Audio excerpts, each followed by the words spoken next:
Obrigado por sintonizar a Conexão da Fé,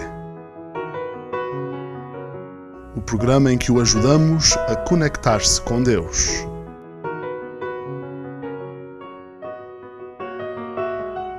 Olá a todos, é com muito prazer que os temos novamente neste programa que é o programa Conexão da Fé. Neste programa procuramos conectar-nos com Deus, saber o que Deus diz, e é tão bom podermos ter a Palavra de Deus e simplesmente abrir a Palavra de Deus, ver o sentido das suas palavras e aplicarmos as suas palavras à nossa vida. Hoje vamos ver a forma como precisamos de ser claros na nossa apresentação das boas notícias da salvação. Precisamos ser claros na apresentação das boas notícias da salvação, porque as pessoas estão rodeadas de tanta informação e nós não queremos acrescentar à confusão.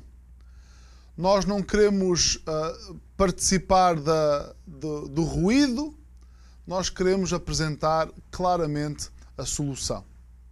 E a solução é Jesus.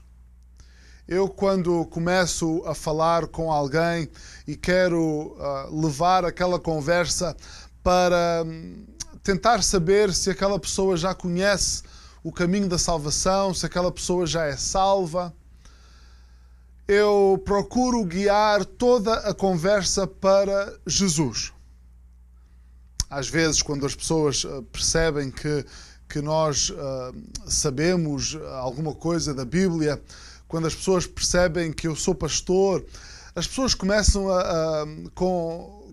a colocar todas as questões que têm na mente, e as pessoas querem saber sobre a Arca de Noé, e querem saber sobre Adão e Eva, e querem saber sobre a criação e comparar a criação com a evolução. As pessoas querem saber sobre profecia, as pessoas querem saber sobre grupos religiosos. O que é que você acha deste grupo religioso? O que é que você acha desta religião? E nós temos que ter tempo para escutar as pessoas. Uma das coisas que nós temos que ter uns para com os outros é respeito uns pelos outros, saber ouvir cada um. E eu não me importo de passar muito tempo com alguém ouvindo as pessoas, porque neste mundo precisamos uns dos outros e precisamos de escutar uns aos outros. Mas uma das coisas que eu tento fazer, e muito mais se eu penso que não terei oportunidade ao longo daquela conversa, ou não terei mais oportunidade, penso eu, às vezes sequer de ver aquela pessoa, eu tento guiar toda a conversa para a pessoa de Jesus Cristo. O nosso tema de hoje é um só homem. E este tema é importante e o apóstolo Paulo lida com este tema no livro de Romanos. Vamos ler uma passagem e depois vamos procurar o sentido disto e procurar clareza, tirar da palavra de Deus a clareza que precisamos. E vamos ver porque é que temos que dirigir todas as conversas para a pessoa de Jesus Cristo se quisermos compartilhar a nossa fé. O versículo 15 desta passagem diz: mas não é assim o dom gratuito como a ofensa. Porque se pela ofensa de um morreram muitos, muito mais a graça de Deus e o dom pela graça, que é de um só homem, Jesus Cristo, abundou sobre muitos. E não foi assim o dom como a ofensa por um só que pecou. Porque o juízo veio de uma só ofensa, na verdade, para condenação. Mas o dom gratuito veio de muitas ofensas para justificação. Porque se pela ofensa de um só a morte reinou por esse, muito mais os que recebem a abundância da graça e do dom da justiça reinarão em vida por um só, Jesus Cristo. Pois, assim como por uma só ofensa veio o juízo sobre todos os homens para condenação, assim também por um só ato de justiça veio a graça sobre todos os homens para justificação de vida. Porque, como pela desobediência de um só homem muitos foram feitos pecadores, assim pela obediência de um, muitos serão feitos justos. Veio, porém, a lei para que a ofensa abundasse, mas onde o pecado abundou, superabundou a graça. Para que, assim como o pecado reinou na morte, também a graça reinasse pela justiça para a vida eterna por Jesus Cristo, nosso Senhor. É uma passagem preciosa e vemos a linguagem de Paulo é uma linguagem muito precisa. Paulo é muito cuidadoso a apresentar este tema. Paulo apresenta-nos todos os argumentos necessários para não perdermos nada daquilo que está a ser dito. O primeiro grande tema que nos aparece aqui é a comparação entre morte e vida. O versículo 15 diz: mas não é assim o dom gratuito como a ofensa, porque se pela ofensa de um morreram muitos, muito mais a graça de Deus e o dom pela graça que é de um só homem, Jesus Cristo, abundou sobre muitos. Portanto, pelo pecado de Adão, todos morreram, mas pela vida de um, o dom, a oferta de vida de um só homem, também então essa vida é estendida a muitos. Porque, diz o versículo 17, porque se pela ofensa de um só a morte reinou por esse, muito mais os que recebem a abundância da graça e do dom da justiça reinarão em vida por um só, Jesus Cristo. Então a passagem faz-nos uma comparação entre aquele que, através do qual entrou a morte no mundo e aquele através do qual entra a vida e a vida eterna. Esta morte, aqui nos é dito que por Adão entrou a morte no mundo. Esta é a morte no seu sentido real. Morte espiritual. A morte é a separação. E por causa do pecado de Adão, e Adão é aqui utilizado como o representante, mas é mesmo através dele que depois o pecado é transmitido de geração em geração. É pela semente de Adão que depois toda a posteridade é, podemos dizer, infectada com as consequências da sua desobediência. Por ele entra então a morte no mundo, por ele entra a separação entre homem e Deus. Todos aqueles que são descendentes de Adão então estão separados de Deus e recebem então essa morte, recebem-na como herança dos seus antepassados. Podem estar a pensar, mas que herança é essa? Não é certamente uma herança agradável. Pensar que dos nossos antepassados recebemos a morte, a separação de Deus. Mas isso foi-nos passado de geração em geração. A inclinação natural para o pecado passou naturalmente de geração em geração e veio apenas por um homem. Também, então, a vida eterna não nos deve espantar vindo apenas de um homem, porque se o pecado abundou neste mundo apenas por um, então não precisamos nos espantar de apresentar Jesus como o único caminho para a vida. Porque muitos podem então pensar, mas como vamos falar de Jesus como suficiente para pagar os pecados de uma tão grande multidão? Mas o sangue de Jesus, então, é aquele sangue mais do que suficiente para cobrir os pecados, não só os meus, mas os pecados de toda a eternidade. Todos em Cristo têm, então, a oportunidade de mudar de família espiritual.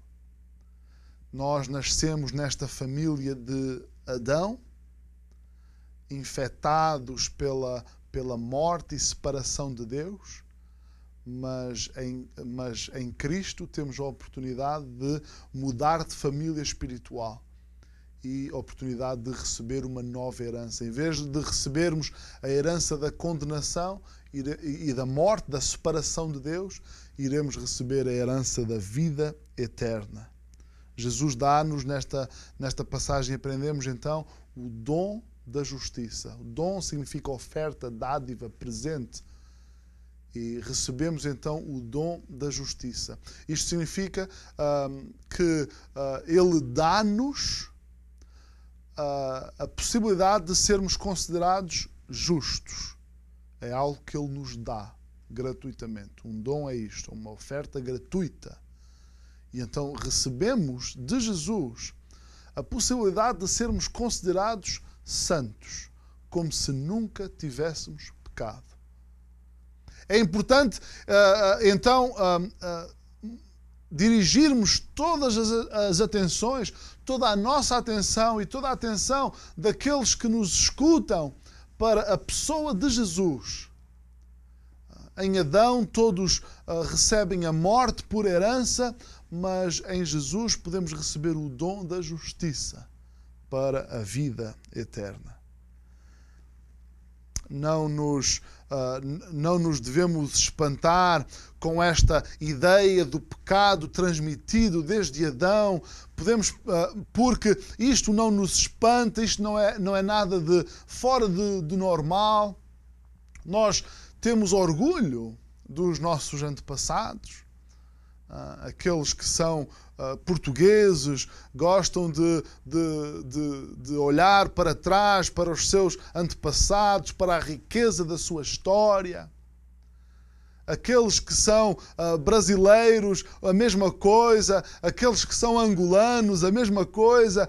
Todos têm orgulho na sua história e no trajeto dos seus antepassados. Eu cresci na ilha de São Jorge, nos Açores, o lugar mais bonito do mundo, na minha opinião. E toda a minha família é daquela ilha. Todos os meus antepassados. Através de algumas pesquisas históricas, cheguei à conclusão que o primeiro dos meus antepassados que não nasceu naquela ilha nasceu no ano de 1450. E de certa forma eu sinto uma ligação com esse meu antepassado. Gosto de pensar que estou ligado a ele através de uma herança. Pois bem, não há mal nenhum de pensar assim. Mas se estamos ligados aos nossos antepassados de há 400 ou 500 anos atrás, também estamos ligados com o nosso primeiro antepassado. Adão é a origem de todos nós. Todos nós estamos ligados a ele.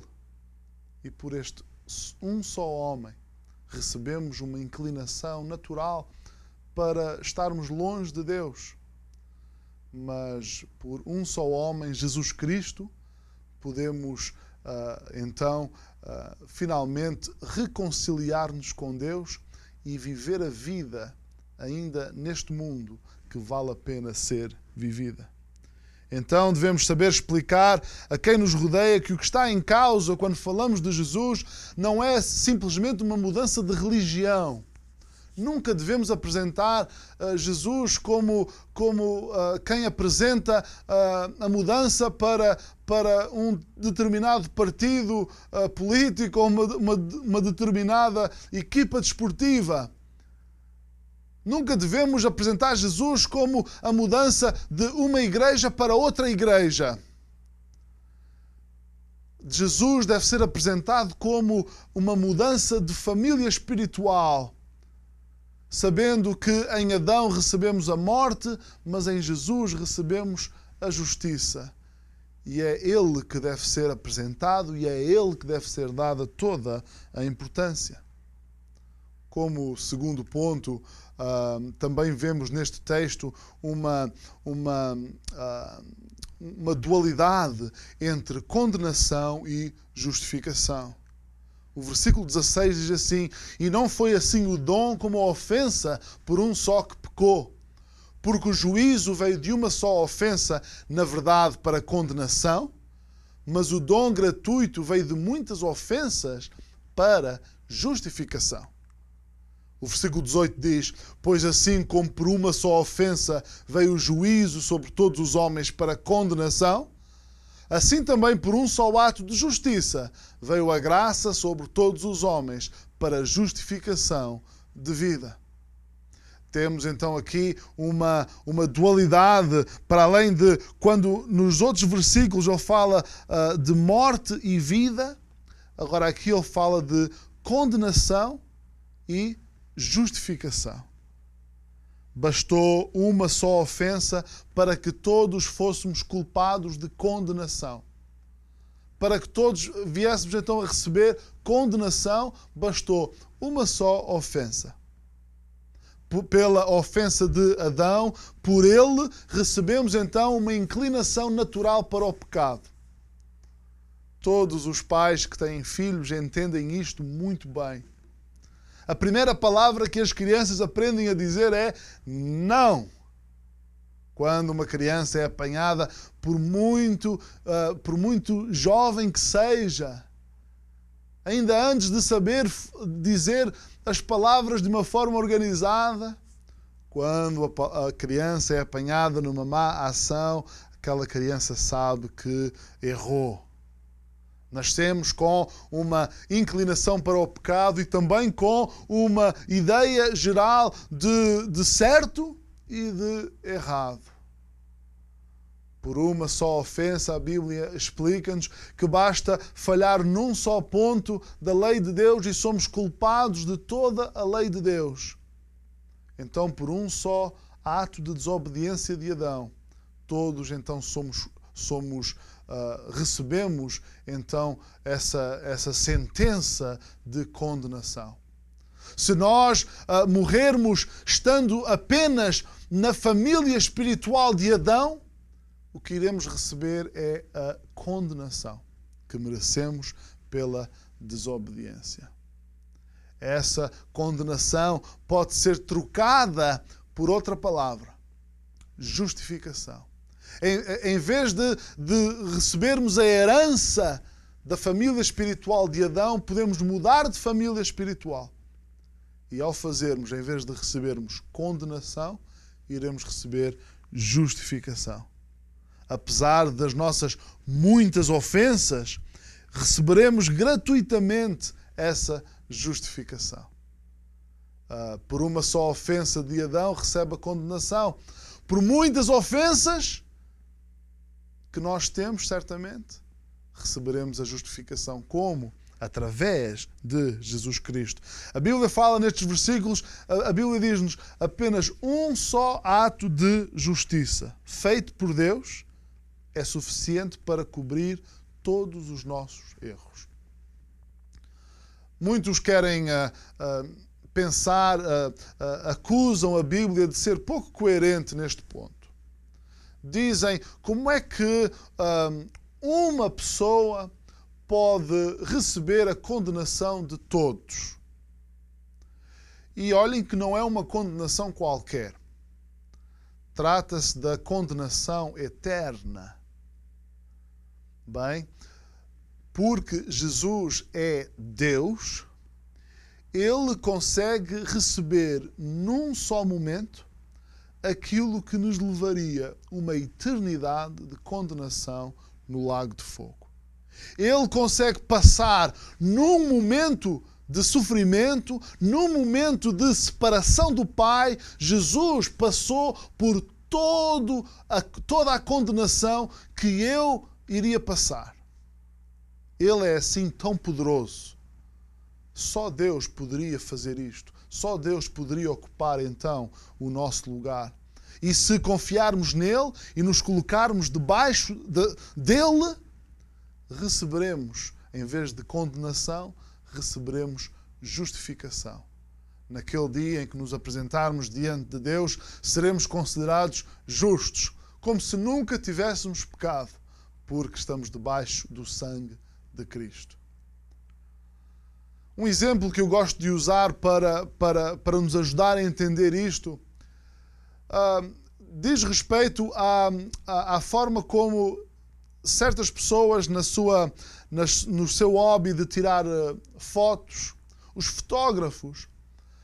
Uma das coisas que os fotógrafos usam para alterar as imagens são usados filtros nas lentes das máquinas fotográficas. Um filtro produz mais claridade, outro filtro escurece um pouco as coisas. Há filtros coloridos para dar uma determinada dimensão desejada pelo artista. Mesmo nesta câmara perante a qual eu estou, poderiam ser colocados filtros para produzir um determinado efeito. Quando a realidade é vista por aquele filtro, a realidade muda completamente. Pois bem, o sangue de Jesus Cristo é tão puro, tão santo, que funciona como um filtro através do qual Deus não vê as nossas impurezas, Deus não vê as nossas ofensas e através do sangue de Cristo Deus apenas consegue ver pureza e santidade. Por isso é que precisamos de apontar as pessoas para Cristo, porque Ele é o único que nos pode levar de condenação para justificação. Apenas debaixo do sangue de Jesus podemos ser considerados justos e podemos então entrar na glória de Deus podemos entrar na glória de Deus para passar toda a eternidade a servi-lo e a dar-lhe glória e honra. Às vezes existe alguma dificuldade em falar de Jesus a pessoas que são realmente considerados por todos boas pessoas. As pessoas dizem assim, eu não acho que eu seja merecedor de condenação, eu não acho que seja merecedor de condenação porque eu faço boas obras. Pergunte a quem quiser, dizem essas pessoas, pergunte a quem quiser, todas as pessoas vão dizer que eu sou uma boa pessoa. É impossível haver condenação para mim porque eu sou uma boa pessoa. E então precisamos de que as pessoas entendam que a nossa condenação, nós merecemos a nossa condenação apenas por um só ato. Porque Adão pecou, nós nascemos com essa inclinação para pecado e nós também já falhamos. E as nossas falhas merecem a nossa condenação. Eu lembro-me de ter um querido amigo meu e de durante anos falar com ele sobre as coisas de Cristo. Este meu querido amigo, todos diziam como ele era uma boa pessoa. Ele era um excelente profissional. Ele cuidava muito bem da sua família, da sua casa. Ele ajudava os seus amigos. E este meu amigo começou a vir aos cultos da nossa igreja, começou a participar dos cultos, começou a ler a Bíblia, mas ele dizia muitas vezes, Pastor Mark, eu não tenho a fé suficiente para acreditar em Jesus. Eu não acredito nisso que você está a dizer sobre a necessidade da salvação. Eu não acredito, não vejo a realidade dessas coisas. Isso não impediu a nossa amizade, isso não impediu que o meu amigo continuasse a ler a Bíblia, a prestar atenção à pregação. Na verdade, era difícil eu dizer, tu precisas de Jesus, olha para os defeitos da tua vida. Porque todo mundo dizia como ele era boa pessoa. Nós, na verdade, nem precisamos de apontar para os defeitos dos outros. porque um só erro torna-nos culpados da condenação eterna. Torna-nos culpados diante de Deus. Deus é tão santo que uma só mancha torna-nos então merecedores do fogo do inferno. Eu lembro-me do dia em que esse meu amigo veio ter comigo e disse, finalmente, depois de muita oração, depois de um culto de domingo à noite, esse meu amigo veio ter comigo e disse, Pastor Marco, eu creio. Eu quero receber Jesus para ser o meu Salvador pessoal. E nesse momento, aquele acerca do qual todos diziam como ele era boa pessoa, ele orou, Senhor, perdoa-me por todos os meus pecados, por eu ser o pior dos pecadores. Finalmente, e não querer levar muito mais tempo, mas o versículo 19 ainda diz, porque como pela desobediência de um só homem muitos foram feitos pecadores, assim pela obediência de um, muitos serão feitos justos. Finalmente, depois de fazer a dualidade entre a morte e a vida, entre condenação e justificação, também encontramos nesta passagem uma dualidade entre lei e a graça. Veio, porém, a lei para que a ofensa abundasse, mas onde o pecado abundou, superabundou a graça, para que assim como o pecado reinou na morte, também a graça reinasse pela justiça para a vida eterna por Jesus Cristo, nosso Senhor. Minha amiga, meu amigo, este conceito da graça é importantíssimo. De facto, a lei de Deus é dada não para que nós tentemos cumprir a lei. A lei de Deus é dada precisamente como uma lupa que traz então aos nossos olhos de uma forma muito, muito óbvia todos os erros e todas as impurezas. Meus amigos, quando eu aqui nesta superfície não vejo que esteja suja, mas quanto mais eu aumentar o meu grau de visão sobre esta superfície, mais impurezas eu vou ver. Se eu arranjar um microscópio, vejo ainda mais impurezas. A lei de Deus serve então para isso, para mostrar como nós falhamos. Quanto mais lemos a lei de Deus, mais nós vemos que nós não nos conseguimos chegar nem sequer a ela. Mas onde mais abunda o pecado, mais abundante é também a graça de Deus. A lei de Deus, então, é aquele instrumento que nos leva até ao único que é capaz de nos salvar. Que todos nós, então, possamos entender, mas também explicar que por um só homem entrou o pecado, a morte, a condenação, mas por um só homem também, Jesus Cristo, entrou a vida, a justificação e a paz. Obrigado por sintonizar a Conexão da Fé. O programa em que o ajudamos a conectar-se com Deus.